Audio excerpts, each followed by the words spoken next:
Greetings, philosophers. Welcome to Philosophy Zone, where we dive into the big ideas that shape how we think, live, and wonder about the world.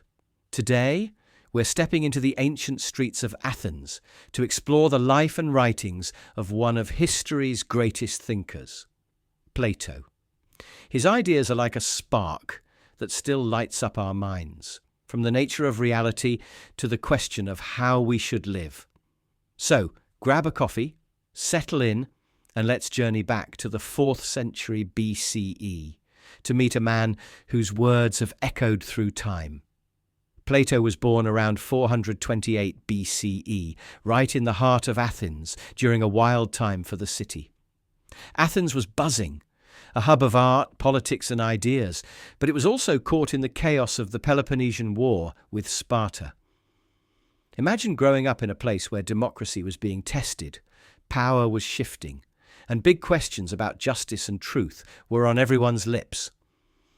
Plato came from a wealthy, aristocratic family, so he had the privilege of education and time to think, but he wasn't just some ivory tower dreamer. His life was shaped by the grit and drama of his city. As a young man, Plato was drawn to poetry and politics, but everything changed when he met Socrates. Picture this, Socrates, this quirky, barefoot philosopher, wandering the marketplace, asking people annoying questions like, "What is justice?" or "Why do you think you're right?" Socrates didn't write anything himself, but he lit a fire in Plato's mind. Plato became his student, soaking up this method of questioning everything, digging deeper into what we think we know. It's like Socrates handed Plato a mental shovel and said, "Start digging." But here's where it gets heavy. In 399 BCE, Socrates was put on trial for corrupting the youth of Athens and disrespecting the gods. The city was reeling from war and political upheaval, and Socrates, with his relentless questioning, was an easy scapegoat. He was sentenced to death and drank poison hemlock, surrounded by his followers. Plato was devastated.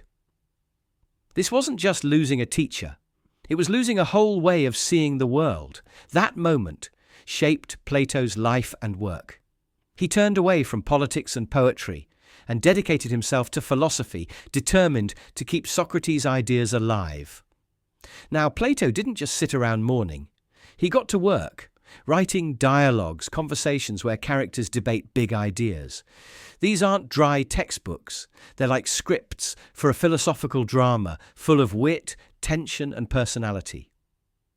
Imagine a modern-day podcast, but instead of hot takes, you've got Socrates sparring with politicians or poets over the nature of love or truth. Plato's dialogues are his way of capturing the spirit of Socratic questioning while wrestling with the biggest questions of existence. Let's talk about one of his most famous ideas, the theory of forms. This is where Plato gets a bit wild, but stick with me, it's mind-blowing. He argued that the world we see around us, tables, chairs, trees, even people, isn't the real world. It's like a shadow, a blurry copy of something deeper. The real world, for Plato, is the world of forms, perfect, eternal blueprints of everything. There's a perfect form of a chair, of beauty, of justice, existing in this higher realm. When we see a chair, we're seeing an imperfect echo of that ideal form. It's like reality is a cave, and we're all watching shadows on the wall, mistaking them for the truth. This idea comes to life in one of Plato's most famous stories, the allegory of the cave, from his dialogue The Republic. Imagine prisoners chained inside a dark cave since birth, facing a blank wall. All they can see are shadows projected by objects behind them, lit by a fire. To them, those shadows are reality. They don't know any better. One prisoner breaks free, discovers the outside world, and realizes the shadows are just reflections of real things. He comes back to tell the others, but they're hostile, clinging to their familiar shadows. For Plato, this is us, trapped in our senses, mistaking the physical world for the whole truth. Philosophy, he says, is like breaking free, climbing toward the light of true knowledge. This sounds heady, But it's not just abstract fluff. Plato's asking us, what's real? Are we just chasing shadows, money, fame, Instagram likes? Or is there something deeper worth pursuing? His theory of forms is a call to look beyond the surface, to question what we take for granted. It's why his ideas still hit home, whether you're pondering the meaning of life or just trying to figure out what's true in a world full of noise. Plato's Republic is probably his most famous work, and it's a beast of a book. It's not just about the cave. It's his big vision for how society should work. He imagines an ideal city ruled by philosopher kings, people trained to seek truth and wisdom, not power or wealth. He's skeptical of democracy, especially after what happened to Socrates. Athens' democracy, he thought, could be swayed by emotion or mob rule. Instead, he wanted leaders who'd spent years studying, climbing out of that cave to grasp the forms, especially the form of the good, which he saw as the ultimate truth, like the sun illuminating everything. Now, this philosopher-king idea can sound elitist, and plenty of people have criticized Plato for it. Is he saying only a few smart folks should run the show? Maybe. But you can also see it as his plea for leaders who actually care about truth and justice, not just winning votes or seeking popularity. He's asking, what if we valued wisdom as much as we value power? It's a question that still stings today when you look at politics or even social media debates. Plato didn't stop at politics. His dialogues cover everything: love, art, the soul. In the symposium, he's got a group of Athenians at a boozy dinner party debating love. One character, Aristophanes, tells this beautiful myth about humans originally being double creatures, split in half by the gods, forever searching for their other half. It's where we get the idea of a soulmate.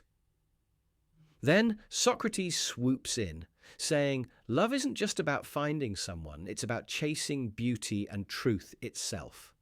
Classic Plato, turning a romantic impulse into a cosmic quest. What's amazing about Plato is how he makes these big ideas feel human. His dialogues aren't lectures, they're conversations full of humor, irony, and real people arguing. He doesn't always give you answers. Sometimes Socrates just leaves everyone confused.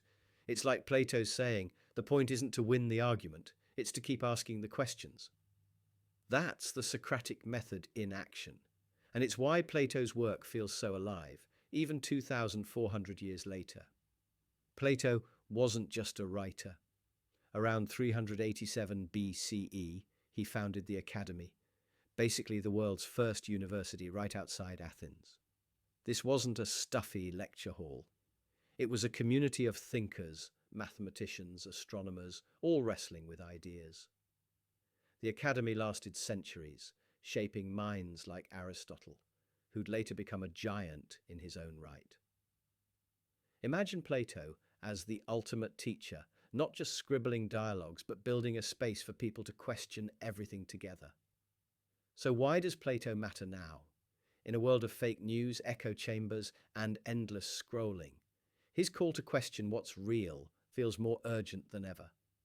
Are we stuck in our own caves, staring at screens instead of shadows?